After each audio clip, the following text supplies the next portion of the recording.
केवल 10 साल में इस देश की जनता को हिंदू मुस्लिम मंदिर मस्जिद हिंदू मुस्लिम मंदिर मस्जिद के अलावा कुछ देने का काम नहीं किया। उन्होंने 10 साल में कोई एम्प्लॉयमेंट जनरेट करने का काम नहीं। किसानों से वायदा किया था कि किसानों हम तुम्हारी आय दोगुनी करेंगे। किसानों की आय तो दोगुनी नहीं हुई, अलबत्ता किसान ही दोगुना हो गया। नमस्कार, बहुत स्वागत है आपका देहाती न्यूज़ पर। मैं हूं आपके साथ अर्पित। हमारे साथ जो शख्स मौजूद हैं राजा रामपाल हैं, मौजूदा में इंडिया अलायंस की से जो है अकबरपुर लोकसभा क्षेत्र से कैंडिडेट घोषित किए गए हैं। सबसे पहले इनके राजनीतिक करियर की कुछ बात कर लेते हैं।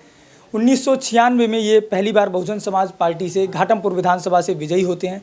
इसके बाद 2004 में बिल्हौर लोकसभा से ये बीएसपी से सांसद बनते हैं। इसके बाद जो है ये 2009 में कांग्रेस पार्टी से अकबरपुर लोकसभा से सांसद बनते हैं। 2014 में मोदी लहर में इनको हार का सामना करना पड़ता है। 2019 में भी अकबरपुर से ये कांग्रेस से उम्मीदवार बनाए जाते हैं और फिर से इनको हार का सामना करना पड़ता है।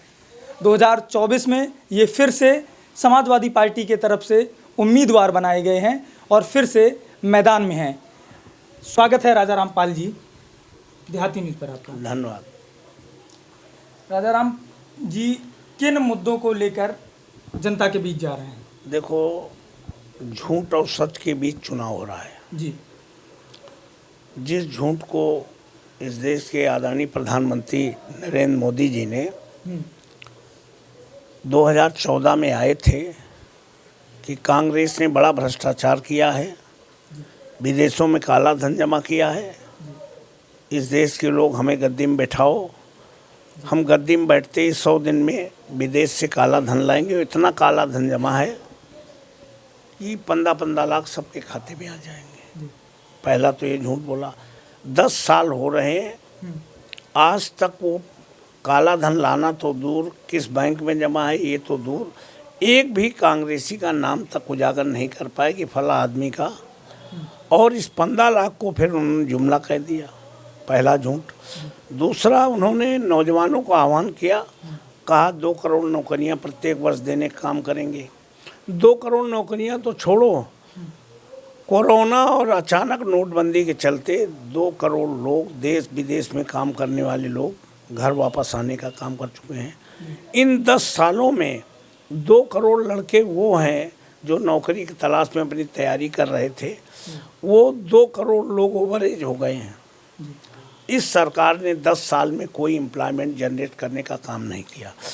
उन्होंने किसानों से वायदा किया था कि किसानों हम तुम्हारी आय दोगुनी करेंगे। किसानों की आय तो दोगुनी नहीं हुई, अलबत्ता किसान ही दोगुना हो गया। जो 10 साल में उन्होंने खाद के दाम थे वो वही रखे। पहले 5 साल में 5 किलो कम कर दिया डीएपी यूरिया में, दूसरे साल फिर 5 किलो कम कर दिया, मतलब 10 किलो वजन कम हुआ है। दाम वही हैं, पेट्रोल के दाम, डीजल के दाम, रसोई के दाम आसमान छू रहे हैं। जिन मुद्दों को लेके आए थे कि रसोई गैस उस समय 300-350 की थी 14 में, आज 1100 में है। तो ये इनका कोई भी वायदा अब तक पूरा नहीं हुआ। केवल 10 साल में इस देश की जनता को हिंदू मुस्लिम मंदिर मस्जिद हिंदू मुस्लिम मंदिर मस्जिद के अलावा कुछ देने का काम नहीं किया। तो निश्चित तौर पर, और कांग्रेस पार्टी और समाजवादी पार्टी उत्तर प्रदेश में ख़ास तौर पे नौजवानों के लिए, किसानों के लिए जो काम किए हैं, कांग्रेस ने अपने यूपीए 1 में 76,000 करोड़ कर्जा माफ़ करने का काम किया था, किसानों की बेहतरी करने का काम किया था। समाजवादी पार्टी ने भी लैपटॉप बांटने का काम किया था, कन्याधन देने का काम किया था। ये केवल और केवल हिंदू मुस्लिम करने का काम कर रहे हैं। हमारी पार्टी इंडिया गठबंधन ने काम किया है, काम फिर करेंगे। ये सच और झूठ के बीच चुनाव है। और सबसे बड़ी बात है, ये चुनाव राजा रामपाल को एमपी बनाने का नहीं है। ये चुनाव देश के उस संविधान को बचाने का चुनाव है जो 26 नवंबर 1949 को बाबा साहब अम्बेडकर ने एक वोट का राइट्स देकर भारत में पैदा होने वाले प्रत्येक व्यक्ति को प्रधान से लेकर प्रधानमंत्री बनाने का, बनने का अधिकार दिया था। वो संविधान खतरे में है। उसके लिए मैं नहीं कह रहा, आज़ादी के इतिहास में पहली बार सुप्रीम कोर्ट के 4 जज अपने चैम्बरों से निकल करके प्रेस मीडिया के सामने कहने को मजबूर हैं कि भारत का लोकतंत्र खतरे में, इससे बड़ी कोई खतरे की घंटी हो नहीं सकती। तो ये वास्तव में आज आम जनमानस मान गया है कि अघोषित इमरजेंसी चल रही है। जो भी आदरणीय मोदी जी के खिलाफ या बीजेपी के खिलाफ कोई टिप्पणी करने का काम करता है तो भारत के बड़े दल के बड़े नेता आदरणीय राहुल गांधी ने कर्नाटका में बयान दिया चुनाव के समय, गुजरात में मुकदमा लिखा जाता है और गुजरात में ट्रायल होकर के उनको पार्लियामेंट से बाहर का रास्ता दिखाया जाता है। अभी 15-20 दिन पहले सुप्रीम कोर्ट ने कहा कि सरकार की आलोचना करना, उसके खिलाफ टिप्पणी करना अपराध नहीं है, लेकिन इस अपराध की सज़ा तो राहुल गांधी को मिल गई। तो इसलिए पूरे देश में अघोषित इमरजेंसी लगी हुई है और जो भी भ्रष्टाचारी नेता दूसरे दल में रहते भ्रष्टाचारी हैं, देशद्रोही हैं, अगर वो बीजेपी में चले जाएं तो तुरंत गंगा से नहा के और उससे डिटर्जेंट से धुल जाते हैं। ये अच्छा, सब आदमी जान रहा है। अच्छा, आपने कहा कि 2 करोड़ रोजगार देने की बात कही थी। मोदी जी कह रहे हैं कि स्वावलंबन बनिए, आत्मनिर्भर बनिए। नहीं तो ये तो आपदा में अवसर खोजने का काम कर रहे हैं। इलेक्ट्रॉल बॉन्ड के मामले में आप देख रहे हो कि वैक्सीन कंपनी से 500 ले लिया, पाकिस्तान की एक कंपनी से ले लिया, ये स्लाटर हाउस चलाने वाले से 2000 करोड़ ले लिया। ये तो बाद ये गौरक्षा करेंगे। ये तो कहते कुछ हैं करते कुछ हैं, इनका असली सच तो सुप्रीम कोर्ट ने इलेक्ट्रल बॉन्ड के जरिए दिखा दिया है। और आज चुनी हुई सरकार के मुख्यमंत्रियों को बिना सबूत के अंदर डालने का काम कर रहे हैं, चाहे हेमंत सोरेन हो चाहे केजरीवाल हो। इससे पूरा देश के लोग समझ रहे हैं कि भारत में लोकतंत्र ख़त्म हो रहा है। लिहाजा लोकतंत्र बचाने के लिए, संविधान बचाने के लिए और आने वाली पीढ़ी के भविष्य के लिए सुरक्षित करने के लिए ये चुनाव नौजवानों में, किसानों में, गरीबों में, मजदूरों में ये मैसेज हो गया है कि इस बार अगर हम नहीं जीते तो निश्चित तौर पर ये देश फिर गुलामी की ओर चला जाएगा। इन 10 सालों में अगर मोदी जी ने किसी को बढ़ाया है तो अगर कर्जा माफ़ किया है तो इन्हें अडानी अंबानी का लाखों करोड़ कर्जा माफ़ करने का काम किया, किसानों की तरफ देखने का काम नहीं किया। नए नौजवानों के लिए एम्प्लॉयमेंट देने की कोई पकौड़ी तलने वाली बात कर रहे हैं तो हो सकता है स्वावलंबन इसे कहते हो, तो आदरणीय मोदी जी बता सकते हैं कि पकौड़ी तलो और तुम्हारा स्वावलंबन हो गया। ये तो आपदा में भी अवसर ढूंढते हैं। ये तो कहते थे आपदा में, आपदा आई, तुम्हारा कोरोना आया, इनको अवसर मिल गया लोगों से पैसा लेने का। अच्छा, आपने कहा कि किसानों की बात की, वो कह रहे हैं कि सबका साथ सबका विकास कर रहे हैं, किसानों को किसान सम्मान निधि दे रहे हैं, समय समय पे उनका MSP पे जो है हम खरीद कर रहे हैं। ये अगर पंजाब के किसान और पश्चिम उत्तर प्रदेश के किसान अगर 1.5 साल तक संघर्ष ना करते, 1,500 शहीद ना होते, 2022 का चुनाव ना आता तो 3 कृषि कानूनों के तहत पूरे देश की खेती भी अडानी अंबानी के नाम हो जाती। यही किसानों का विकास है। इस बात को ठीक से किसान समझ रहा है कि अगर इस बार मोदी जी को हमने फिर से बैठाया तो आने वाली पीढ़ी का हमेशा हमेशा के लिए गुलाम हो जाएगी, हमारी ज़मीन फिर चली जाएगी। अभी हमारे क्षेत्र में एक डिफेंस कॉरिडोर बना है, 400 एकड़ ज़मीन को एक्वायर किया गया है। उसमें हम लोगों ने जब UPA 2 में भूमि अधिग्रहण बिल लाए थे, हम जिसको मोदी जी ख़त्म करना चाहते थे, हम लोगों ने संघर्ष किया। उसके तहत ये था कि 90% लोग जब तक सहमत नहीं होंगे तो किसान की ज़मीन सरकार नहीं ले सकती। पहला तो ये था।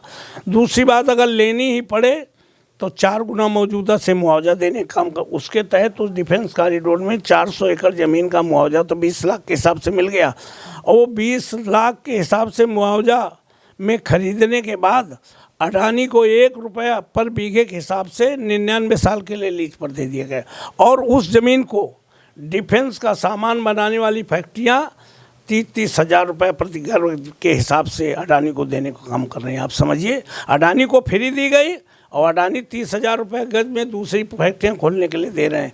यही तो देश का विकास है। अच्छा, समाजवादी पार्टी और कांग्रेस के पास किसानों और महंगाई और भ्रष्टाचार, बेरोजगारी, इन सब से निपटने के लिए क्या रोड मैप है? कांग्रेस और समाजवादी पार्टी ने काम किया है किसानों के लिए, नौजवानों के लिए, देश के लिए। देश को बनाने का काम तो कांग्रेस ने किया है, उत्तर प्रदेश को बनाने का काम समाजवादी पार्टी ने किया है। ये लोग समझ रहे हैं। ये तो कोरी कोरी बातें, गड्ढा मुक्त सड़कें तो गड्ढा युक्त पूरा प्रदेश है, तो ये डबल इंजन की सरकार पूरी तरह से लॉ एंड ऑर्डर में फेल है। लिहाजा आज आम पब्लिक, भय बस कोई कहे न कहे, लेकिन वैसे अंदर से इस बार पूरे लोग आदरणीय मोदी जी के खिलाफ पूरे देश में माहौल है। आप देखिए आने वाले समय में 2024 में आदरणीय मोदी जी इंडिया गठबंधन के सामने टिकने वाले नहीं। भारतीय जनता पार्टी की तरफ से समाजवादी पार्टी और कांग्रेस दोनों पर आरोप लगाया जाता है कि हिंदू विरोधी जो है ये पार्टियां हैं, क्या कहेंगे आप इस पे? ये कांग्रेस पार्टी और समाजवादी पार्टी जी ये दोनों पार्टियां बाबा साहब के बनाए हुए संविधान के अनुसार जी चलने का काम कर रही हैं। बाबा साहब अम्बेडकर ने संविधान में धार्मिक आज़ादी दी। हिंदू, मुस्लिम, सिख, ईसाई, पारसी, बुद्धिस्ट सभी धर्मों के लोग अपनी अपनी तरह से पूजा अर्चना करने का काम कर सकेंगे। ये धार्मिक आज़ादी, इसीलिए भारत का संविधान धर्मनिरपेक्ष है। तो समता, न्याय, बंधुत्व पर आधारित समाज की संरचना ही उसका मूल उद्देश्य है। तो उसको इन्होंने समाप्त करने का काम किया। 3 दिन के संसद सत्र में आदरणीय मोदी जी ने जो 545 MP को संविधान की प्रस्तावना की कॉपी दी गई है, उसमें धर्मनिरपेक्ष, समाजवाद 2 शब्द हटा दिए गए हैं। संविधान तो बदला जा चुका है। संगरोल की स्थापना नए संसद भवन में हो गई है, जो राजदंड का प्रतीक है, लोकतंत्र का प्रतीक नहीं है। तो निश्चित तौर पे इस बात के लिए समझिए, अगर धर्मनिरपेक्ष हटेगा तो देश टूटेगा। भारत का संविधान किसी एक धर्म की बढ़ावा देने की बात नहीं करता। ये संविधान विरोधी है। इसलिए ये उनका आरोप कि हिंदू विरोधी, हम हिंदू विरोधी नहीं, ये तो भारतीय जनता पार्टी संविधान विरोधी है। संविधान विरोधी है। मोदी जी कहते हैं कि विश्व गुरु बन रहा है भारत, इंडिया को एक न्यू इंडिया बना रहे हैं, इंडिया की एक अलग जो है इमेज। ये जो हमारे ऋषियों ने, मनीषियों ने, संतों ने, महापुरुषों ने वसुधैव कुटुंबकम की कल्पना की थी।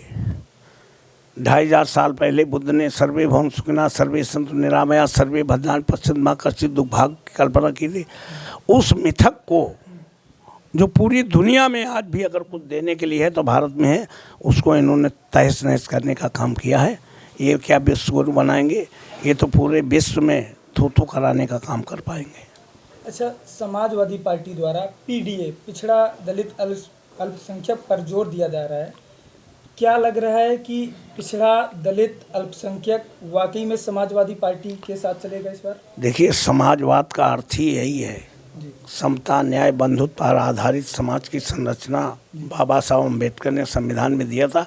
इसीलिए समाजवाद शब्द उसमें जोड़ा गया था।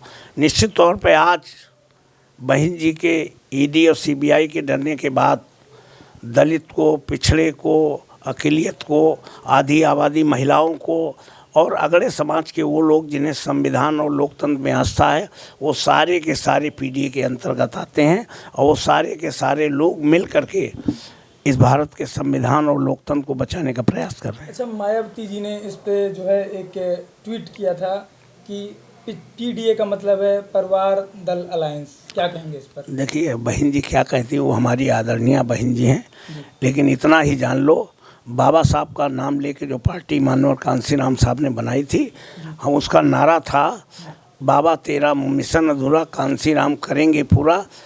इस समय जब पूरा देश इंडिया गठबंधन के साथ है, संविधान बचाने का प्रयास कर रहा है, उस समय बहन जी को अलायंस में आना चाहिए। उसके लिए हमारी कांग्रेस और समाजवादी पार्टी के राष्ट्रीय अध्यक्ष माननीय अखिलेश यादव ने भी कहा कि हम तो बहन जी को प्रधानमंत्री देखना चाहते थे, लेकिन बहन जी डरी हुई हैं। और डरा हुआ आदमी ना अपना भला कर सकता है, ना समाज का भला कर सकता है, ना संगठन का भला करता है। इसीलिए तो दलित समाज के लोग पूरी तरह से PDA के साथ हैं। अच्छा, इस अलायंस में बहुजन समाज पार्टी का ना शामिल होना अलायंस को नुकसान पहुंचा सकता है? देखिए, ये तो वो बात निकल गई है। अब तो भूत की चिंता करने से कोई फ़ायदा नहीं, भविष्य की बात करने से कोई फ़ायदा नहीं। अब तो जो मौजूदा समय है, तो 2 लोगों में जो अलायंस से पहले कॉन्फिडेंस नहीं था, लोग चाहते थे बहन जी भी आवें गठबंधन में, वो नहीं आई। तो जब कांग्रेस और सपा का अलायंस हो गया उत्तर प्रदेश में, पूरे देश में, तो 2 लोगों में कॉन्फिडेंस आया है। एक तो 22-23-25% जो दलित है, उसमें कॉन्फिडेंस आया कि बाबा साहब का संविधान अगर खतरे में है तो उसको अगर कोई बचा सकता है तो इंडिया अलायंस बचा सकता है। ये कॉन्फिडेंट हो गए। दूसरा, मुस्लिम भाई ये सोचते थे पता नहीं अलायंस होगा कि नहीं होगा, अगर नहीं होगा तो क्या होगा, हम किधर जाएंगे। उनको पूरा भरोसा हो गया कि हमें अलायंस के साथ रहना है, इंडिया अलायंस के साथ रहना है। तो ये जो 40% वोट है, जिनमें दहशत थी, जिनमें डर था कि संविधान का क्या होगा, देश का क्या होगा, हमारे समाज का क्या होगा, उन्हें इंडिया अलायंस पे पूरा भरोसा है। इसलिए इंडिया अलायंस के सामने अब आदरणीय मोदी जी की कोई गारंटी चलने वाली नहीं है। आपने बहुजन समाज पार्टी से अपने राजनीतिक पारी की शुरुआत की, इसके बाद आप कांग्रेस में आए, उसके बाद कांग्रेस छोड़ के आप सपा में आए। क्या वजह रही कि आपको ये मूव करना पड़ा? ऐसा है कि जहाँ तक बहुजन समाज पार्टी की बात है, हम लोगों ने बहुजन समाज पार्टी को बनाया था जी और आज बनाने वाले लोग कोई भी बहुजन समाज पार्टी में नहीं है। जी तो इसलिए बहुजन समाज पार्टी ने तो जो उसका मूल एजेंडा था, जो बीएसपी बनने का कारण था, वही ख़त्म कर दिया। बहुजन के लिए बनी थी और सर्वजन के जब कर दिया तो निश्चित तौर पर लोगों का भरोसा टूटा है। तो इसलिए अब बहुजन समाज पार्टी छोड़ने का जहाँ तक सवाल है, उतना ही सत्य है जैसे मृत्यु एक दिन आनी ही है, तो जो बसपा में है उसे एक दिन बसपा से बाहर होना तय है। आज पूरे जो बसपा बनाने वाले लोग थे वो कोई भी बहन जी के साथ खड़े नहीं है। जहाँ तक कांग्रेस का सवाल है, कांग्रेस उत्तर प्रदेश में कांग्रेस खड़ी नहीं हो रही थी। 2022 के चुनाव में समाजवादी पार्टी मजबूती से लड़ रही थी, तो हमने सोचा कि अगर सांप्रदायिक ताकतों को रोकना है तो हमें समाजवादी पार्टी को ताकत दें ताकि यहाँ से उत्तर प्रदेश से सांप्रदायिक ताकतें रुकें। इसलिए मैं वहाँ गया। वहाँ जाने के बाद न हम बहुजन समाज पार्टी के खिलाफ आज तक एक बयान दिया, न कांग्रेस से वापस आने के बाद कांग्रेस को दिया। पूरे देश में तो कांग्रेस ही संघर्ष करने का काम कर रही, उत्तर प्रदेश में केवल नहीं खड़ी हो पा रही। आज दो नेता बिना सीबीआई ईडी की परवाह किए बिना पूरे देश में कश्मीर से कन्याकुमारी तक हर कोई इस सांप्रदायिक ताकतों से संघर्ष करता नजर आता है, देश को बचाने का प्रयास कर रहा है। उस नेता का नाम राहुल गांधी है और उत्तर प्रदेश से ही प्रधानमंत्री की कुर्सी का रास्ता जाता है। वहाँ पर समाजवादी पार्टी सांप्रदायिक ताकतों को कुचलने में पूरी तरह सक्षम है। हमारे राष्ट्रीय अध्यक्ष माननीय अखिलेश यादव ने इंडिया अलायंस में शामिल होकर के कांग्रेस को उत्तर प्रदेश से आदरणीय मोदी जी को घेरने का ही नहीं, उनका पूरी तरह से प्रधानमंत्री कुर्सी से जाने का रास्ता रोकने का काम किया है। ये दो नेता ऐसे हैं जो बिना डरे इन सांप्रदायिक ताकतों से मुकाबला कर रहे हैं, संविधान को बचा रहे हैं, लोकतंत्र को बचाने का प्रयास कर रहे हैं। इसलिए पूरी तरह से पूरे देश के लोगों को भरोसा हो गया है कि अगर इन सांप्रदायिक ताकतों से बचना है तो निश्चित तौर पर हम लोग अपनी आने वाली पीढ़ी के भविष्य के लिए इंडिया अलायंस का साथ रहना है। ईवीएम पर इस बार कोई सवाल तो नहीं उठ रहा है? अब देखिए ईवीएम के सवाल के जहाँ तक बारे में है, मैं नहीं जानता प्रशासन क्या करता है, वो अलग बात है। लेकिन हमें लगता है जब पब्लिक चुनाव अपने हाथ में लेती है तो कोई चीज़ काम नहीं करती। लास्ट सवाल आपसे ये है कि मौजूदा जो सांसद हैं अकबरपुर से देवेंद्र सिंह भोले, भारतीय जनता पार्टी ने फिर से विश्वास जताया उन पर, कैसा काम काज रहा है उनका अकबरपुर की बात करें तो? जहाँ तक हमें लगता है विकास के मामले में तो एक भी काम वो नहीं बता सकते कि पूरी पार्लियामेंट में कुछ हुआ है जी। जहाँ तक मेरा सवाल था, मैं 9 से 14 में था, तब कांग्रेस की गवर्नमेंट थी। हमने उत्तर प्रदेश की बिजली की समस्या को दूर करने के लिए हमने पार्लियामेंट में आवाज़ उठाई और उसका नतीजा है कि न्यू बेली लिग्नाइट घाटमपुर में 4000 मेगावाट का पावर प्लांट स्थापित करा दिया अपने टाइम में।